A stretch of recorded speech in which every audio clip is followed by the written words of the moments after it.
And the one school that was closest to us, the bus would come and take us to, they were at their limit. They had my younger sister, she was in the second grade. They had room for her, but they didn't have room for the three of us. So we had to go to a school a little further away. So we went to our school. She went to her school, and the bus would pick her up first, and then come to our school and pick us up. So one day in particular, we got on the bus, three of us, Jewel and I and my brother. And our little sister was crying. She was. She was sunk down in the chair and she was crying. And we said, "What's the matter?" And she just she busted out crying and she began to tell us how these children had been taunting her, how they were calling her the N-word, how they had been doing this. It didn't just start. It had been happening. She wasn't telling anybody. And I think that particular day, somebody hit her. Oh, did they hit her? I can't remember. Around us, they did that? No, they didn't hit her around us. She was at her school. Oh, really? And we were at our school. But she was saying that they were taunting her. They chased her to the bus. It was so many of them. She said so many of them against her. She was pretty spunky too, but she said they kept coming in crowds. It was like more or against her. And these were kids our age. 2 years, 2 grades older than her. And she was little. And I remember I was enraged. And I was enraged. Who did it? Who did it? I remember in Detroit, you messed with one of us, you messed with the whole including the cousins. And we coming to see you. So I remember the bus driver, what they would do, they pick us up and then they go back the route. So they went back to our younger sister's school. They did. We all got off of that bus. We said, "Show us where they live. Where do these kids live?" So the girl saw us, because she lived right across the street from the school. She saw us and she ran up on her porch. Yes, she did. And we couldn't get to her that day. However, Saturday was coming. We all went to the Every Saturday we went to the Y. After we did our chores, my mom would get your chores done. We would go to the Y and we stayed at the Y all day. Well, this particular little girl did the same thing. Small town, not many places to go. Right. She could run, but she couldn't hide. I don't know if she realized we were going to go at the Y, but that Saturday came. We had a date with a girl, and we took care of business. And we let her know, don't you ever put your hands on this one. Don't you call her out her name. Don't you say another thing to her. And I tell you, our little sister never had a moment's problem with this people ever again, because we took care. It was like tell your friends too. We should. It's not gonna happen. No, we didn't play. We did not play about our little sister. So that was that was our first. And that was really on her, but that was our first. They're calling you what? That was her first.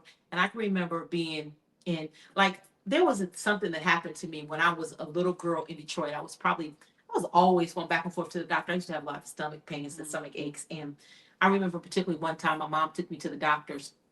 I was probably 4 or 5. And I love going to the doctor because I love you too, because you knew we were going to go to Big Boys after. And so they were like, "Mom, you taking Juliet to the doctor today?"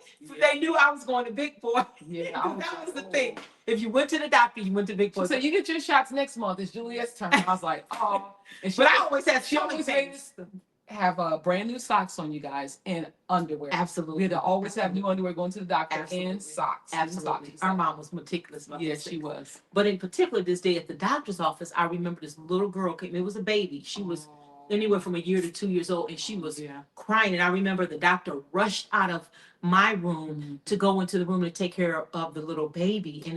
And he never came back in my room, but the door was open and I saw him walk past and he had blood on his white coat. And I looked at my mom and I asked my mom, well, we found out that the little baby died, the little girl died, and she passed. She was unalived. So with that being said, I remember being devastated. And I remember thinking, baby. I said, I want to become a doctor because I wanted to help. I didn't want that to be, I wanted to help. I wanted to become a doctor so that I could help. Well, and I have been saying from the time that happened. She was really little. She always go, "I want to be a doctor, be a doctor, be a doctor." Yeah. That was ingrained in her. It was ingrained in me. Yeah. So from the time that happened, I just said it. I remember my first teacher in Van Wert. They were going around the classroom, and she was asking everybody what they wanted to be. Well, she got to me, and I said, "I want to be a doctor." And she stood back and she looked at me, and she said, "You want to be a what?" And I said, "I want to be a doctor." And she said, "I think you need to think about that some more. I don't think that's something you should be considering. Why don't you think about it? Because the doctor, that's a lot of work, Juliet."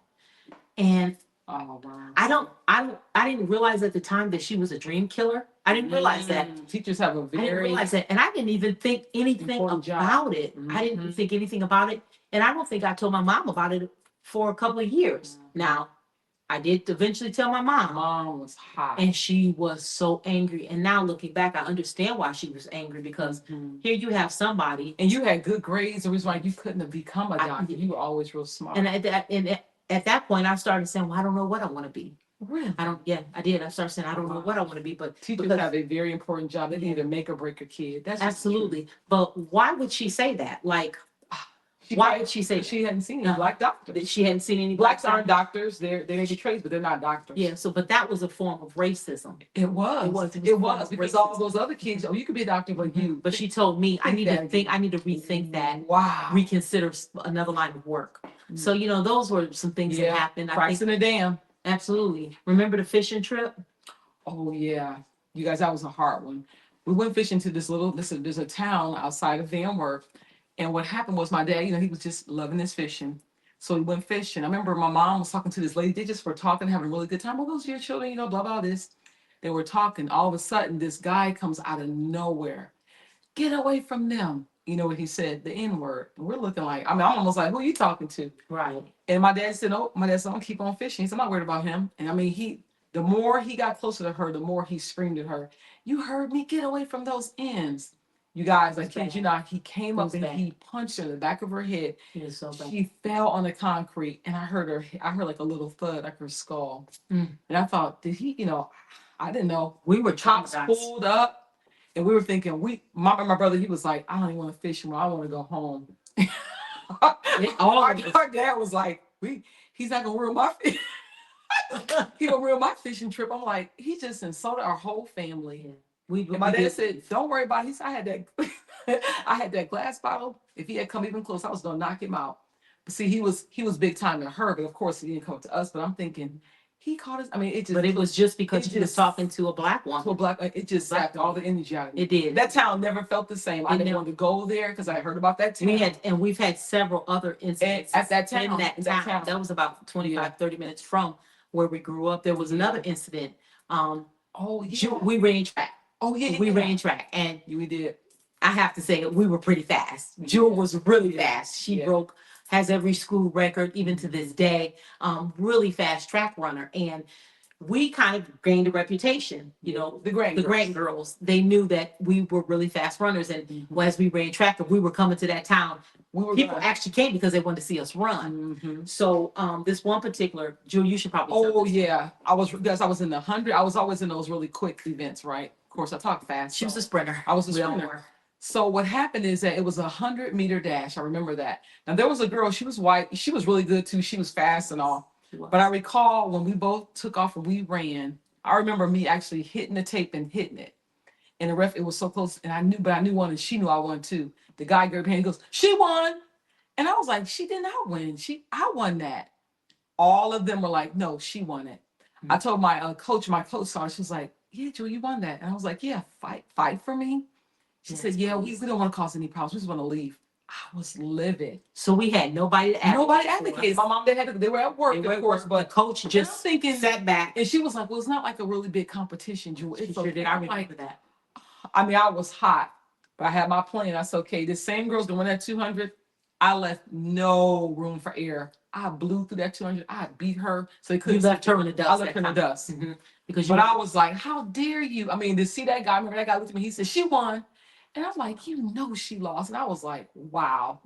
Just didn't like that time. Yeah, and those were little small things. Those were the small things. Yeah. And I would dare to say they were small. You're right. I remember we were in school. This one we were in, I think, junior high school. Okay. And I remember we had gone on summer vacation somewhere. No, one of the kids, one of the white students had gone on vacation, had a tan. Oh yeah. Had a tan. And Mr. C, remember? Yeah. Had a tan. Yes. And remember the kids in the school like this, we were popular. Yeah. And one of the teachers, none of us were in the classroom, but one of the teachers had said to the student, what did he say? He said, "Did you?" He says, "Oh, you got a dark tan too." He says, "But you stayed." The Grant girls stayed in there too long. Yeah, he said something about we stayed in the sun too long. Yeah.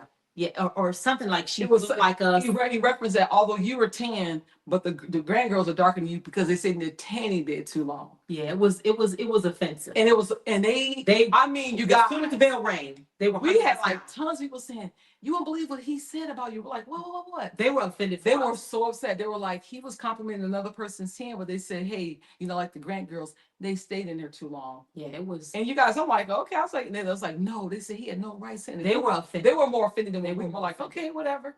We go home and tell my parents, like, hey, you know what he said? They were at this next day. They had their suits on, their church they were clothes. so upset. My mom was like, you know what? We can sue this school system. We can make it real easy. You better talk to this man. He came and he was in tears. He called us in. He calls and he said, I'm so sorry. I think it's one of those things when they don't realize, you know, at the end of the day, you gotta look at it. You had 5 or 6 Black kids in the whole school. Yeah. You're in a position of a teacher. Yeah. To say something like that, you know, because you probably talk like that at home. Yeah. You know, yeah. Clearly you do. Yeah. You know, and not take into consideration how insensitive that was and how that would have made us feel. Clearly, our friends were offended by it, even though we didn't even. And they were like, well, young kids were like 12, 13 years old. They knew it was wrong. They knew it was wrong. They knew it was wrong. But, you know, he got reprimanded by the school because he issued an apology to us. He did. And I know I accepted it. I accepted it. He's a great guy, but I liked him. I liked him too. I could tell he was walking on eggshells after that. Yeah, he never felt comfortable with us. He never felt comfortable. He never felt comfortable. But it's those things that always reminded us that we were Black. We were different. We looked different. We looked different, and we were a town where we were not the majority. So, with that being said, as we grew up and we grew older, guys, you know, and this was a season in our life where, you know, you're 13. All that matters. 15. Peer is everything. Peer is everything. You want your peers to, you know, you want to be thought well of. Absolutely. Now, at 52, I can care less who likes me, what you think about it.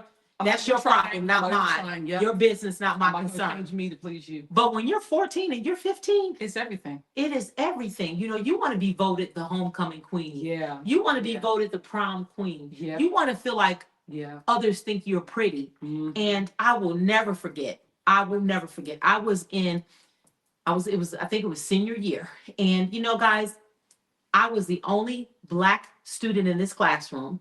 We were standing around. We were sitting in the class and we were watching. You know how the teachers back in the day, if you came in the room and there was a TV and a VCR in there, you were happy because you were watching TV that day. Yeah. Anyway, there was a teacher that had left the room, but we watched something that day because the TV and the VCR was in there. And the teacher had gone out the room for something, and somebody turned on the TV, and it was back then when Janet Jackson was she was so popular. Was it Control? It was Escapade. I'll never forget. Okay. And Janet Jackson it was the music video Escapade, and she was dancing around because I think she's at a carnival in that video. Okay. So she was dancing around, and this guy, well respected, he was popular, nice white guy in high school. Without consideration, not thinking, he said, "Now, that's one Black chick I would do." And I'm gonna be honest. I don't know if anybody in the room realized how I felt. If I could have crawled under that table and just hid, I would have. I felt so embarrassed. I felt like no, he was saying it as if she was pretty enough or she was worthy enough for him to be with what, and he said it in a comparison with like, now that's one Black chick I would do. Like, I don't know about the rest of y'all. And I remember I felt so humiliated. I don't even know if anybody to this day realized that, but I didn't even say anything to you. I didn't say anything to anybody because I was so embarrassed. And I felt like, wow, it's like that. And I just remember, Jewel, that made me feel, I can't even describe how I felt. How I felt. And it was already a time where, you know, coming into your own self. Coming into your own. We were cool. We were the homegirls. Yeah. But and it was girlfriend. Yeah, you want to be a girlfriend. And at that point, the Black guys, now there were some Black guys in our school, but they were dating the white girls. And the white guys did not cross over. They didn't cross over. So whether it was, you know, the fact that they would disclose it in secret, but it wouldn't. Yeah. They were afraid to bring a Black girl home. They were afraid to bring a Black girl home. So yeah, that was not the easiest thing, you know. You know, and we'd go to the pool with our friends. Yep. And you know, when you get in the pool as a Black girl, your hair It's kinky. Your hair is gonna coil up. Yeah. Your hair is gonna get shorter. You're gonna be out in the sun. You're gonna get darker. You know, you have all You'll be ashy. You're gonna be ashy. You have all of these things. Because we swam all the time. We swam that chlorine was brutal to our bodies. It was, and you have. It's a different culture. Their hair handles water differently. It does. It flows. It flows. It was just all of those things that when you're not around people that have your same challenges or your same struggles, it makes you feel like you stick out like a sore thumb. Yeah. Well, I remember that we were like, okay, we're gonna figure this out. Yeah. And we started driving. Now we went to church in another little town. My mom had found this church in another little city about 30 miles away. Mm-hmm. And it was awesome because now remember when we got to Van Wert, guys, they didn't sell black hair products. You either go like the town over or Indiana to go and get or to Indiana. Oh, they didn't have any of those products. No, we didn't have hair grease. You know, we didn't have. I'm like, you have Blue Magic, Blue what? I'm like, hair grease. I'm like, what is that? They had no hair care products in Van Wert. Wait, the stack of going to Detroit and bring them back. Absolutely, because that's the only way we would have what we needed. Yeah. But we discovered this little town and they had hair care products. We went to a church. Now it was a white pastor, but there was a lot of black people there. This town had more blacks in it. Yeah. And my mom made friends. She actually, one of her best friends was a hairstylist. So now we could go and start getting our hair done and not wait to go to Detroit because, you know, we had to wait to go to church to get our hair done. We could find, you know, back then you had cassette tapes. We could find music that we liked to listen to. Because they didn't even play that stuff on the radio. Guys, we couldn't even get, it was AC/DC, Motley Crue, that's the kind of stuff. So anyway, we could find our favorite music. Mm-hmm. And so on Fridays, now once we had our driver's license, we didn't do cruising. We were done with cruising. We were like Monday through Friday, we're going to school, getting education. Weekends is ours. Weekend is ours. Friday and Saturday we was beating that road to Lima. Yep. You know, and Lima was great because black people. There were black people. There were black boys. Yeah. Our age that thought we were pretty. Yeah. That told us we were pretty. That wanted to spend time with us. They're like, when are those girls coming down from Van Wert? We want to see them. Yeah. You felt affirmed. We felt affirmed because we didn't get that where we were. You know, we didn't get, you know. But don't get it twisted, you guys. We were not wilding out. Absolutely. We didn't. We just wanted the affirmation. We were very integral. So absolutely. You can't find anybody's going to say different because we kept our absolutely. We just wanted to. We're girls. You want to feel pretty. Going through teenage years, you want to feel like somebody finds you attractive. So there was like a teen club. You guys ever watch Dance Party USA? Oh yeah. Dance Party USA? I remember, Dance Party. If you didn't know Dance Party USA, that was like a Soul Train type. Yeah, but it was like people of different cultures. For teens. People of different cultures. But anyway, it was like a teen club. And there was this place in Lima called the Ohio Theater. And every weekend they would have a big dance party on Friday and Saturday. Yeah. So it became our hangout. It became the place. We had jobs. So every Thursday night and Wednesday night we would go shopping, buy our little outfits. Back then, remember, acid wash jeans were in. Acid wash jeans, Guess, dinner time. Coca-Cola sweatshirts, Swatch watches. Oh my God, all that stuff. Yeah. So we were making sure that we had the best, and we had a little best friend. We had our own money. We had our own money. We would go to this teen club in Lima, and we just had fun. So much fun. And we were amongst our tribe. Yeah. It felt, you know, it was refreshing. It was refreshing. Well, we love Van Wert for a reason. Yeah. Well, we love Van Wert. We needed to have some familiarity. Yeah. We need to have somebody that we could relate to. Yeah. You know? That's what it was. And Lima was that for us. And Lima also affirmed us. So anyway, in so many ways, it was good. It was like medicine to the soul. It was. So with that being said, we found our tribe. We were able to just have a real sense of belonging. We did, Well, and I don't mean to say that Van Wert wasn't cool. It was all. But I'm telling you, just as we got older and became young ladies, change. You need different things. Yeah. You need different things. Yeah. So with that being said, well, let's be fair. Our girlfriends that were white, they went with us to Lima too. They loved like, oh my God, Lima. And they had little black boyfriends. Yeah, they did. Yeah, absolutely. So they came with like, we're taking you with us. We're going out of here. And they just hopped right on down the road with us. Absolutely. But we were very protective of them. We're like, you can talk to this guy, but you can't talk to that guy. Because we probably could. We had a radar. We had a radar like, guys, they're trying to use you, don't go for them. So we were very protective of our little white girlfriends. Absolutely. Like, these are good white, our Asian. Yeah, we're like, we looked out for our girlfriends. We did. Because we knew. We knew. Yeah. We just wanted to have fun, and we just wanted to feel We did. affirmed. We wanted somebody to dance with, you know?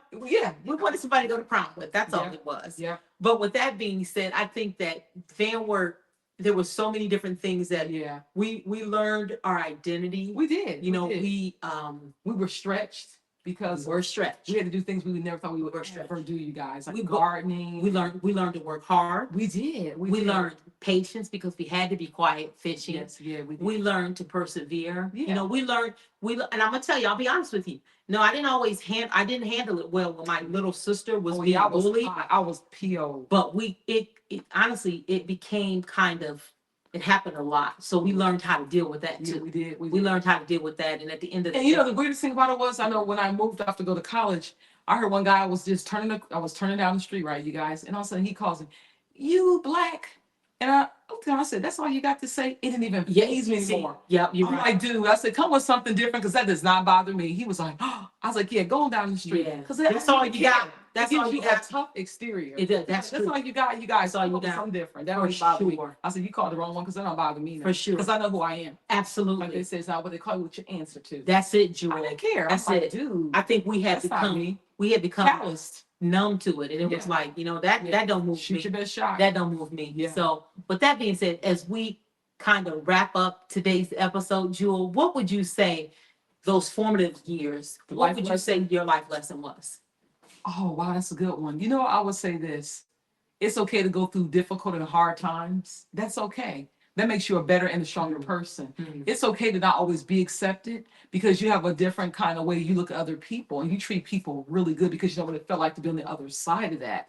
So for me, it's okay to stick out. It's okay to stick out, and it's okay to be different. Because I think although we were different, we knew it. We were so confident in who we were. Very true. So I say it's okay to be different, but we also knew that it's important to have community. It's okay to say, you know what? I have a black girlfriend. We relate on different areas. I have my white girlfriends. It's okay. So I'll say you need to have community, Julia. If anything, you need to have community because you enrich each other. I think that's a good. So that was my life lesson. For me, you know, that's a good life lesson. I think for me, when I think about, you know, our dad, he instilled the value of hard. Look back on that. Work. Wow, you appreciate hard work. Yeah. Back then, I don't want to go snap another green pea. I don't want to go dig up another potato. But what a life skill he gave us. But it was more about the life lesson of hard work. Yeah. You know, and really learning seed time and harvest time. You know, there's a time to plant and there's a time to reap. That's for your hard reward. Yeah. I think that was the life lesson that I learned. That's really good. I think that really was, good. You know, I look back at my father with such fond memories because I think that and when I think about it, was that what he was seeking to instill in us? I don't know, maybe, but that's what I got from it. I did too. Yeah, I got. But also, I think, Julia, when it comes down to it, I mean, all of you guys, when it comes to parents, whether you have one parent or a two-parent household, it doesn't matter. It makes you respect your parents that much more. That's so true. When I look back, I'm like, wow, we had such good parents. And I didn't see it then. I knew I had good parents, but I'm saying, but I appreciate them so much more. Our dad has gone on to heaven. He's with the Lord now, but I appreciate what he did about a garden. I appreciate him saying, get up and do not lay in that bed. Get up and get your chores done. Yeah. And I'm like, we're such hard workers now because of that. Because of that. Those core values. Like they went to work sick. If they did, they went to work. Yeah. So those are the things that, you know. I remember in school and stuff like that, we would really be sick to stay home from school. We love school anyway, but we'd be really sick to stay home. We just didn't do it. And you're right. We got that from them. We did. Yeah. So guys, we want to charge you. If in your life you are dealing with feeling like you need to be accepted or you need to change who you are so that you can be accepted by another group or that you're not good enough, absolutely don't believe that. Yeah. That is a lie. Yeah. And we would, you know, challenge you to love who you are. Yeah. Learn to love yourself. Love the skin you're in. Learn that everything that you have is unique because it's who you are, and nobody can be you and do you like you can. Absolutely, Julie. So, in the words of our closing phrase, are you yet holding on? Keep on keeping on. We'll see you in the next episode. Bye, guys. Bye-bye.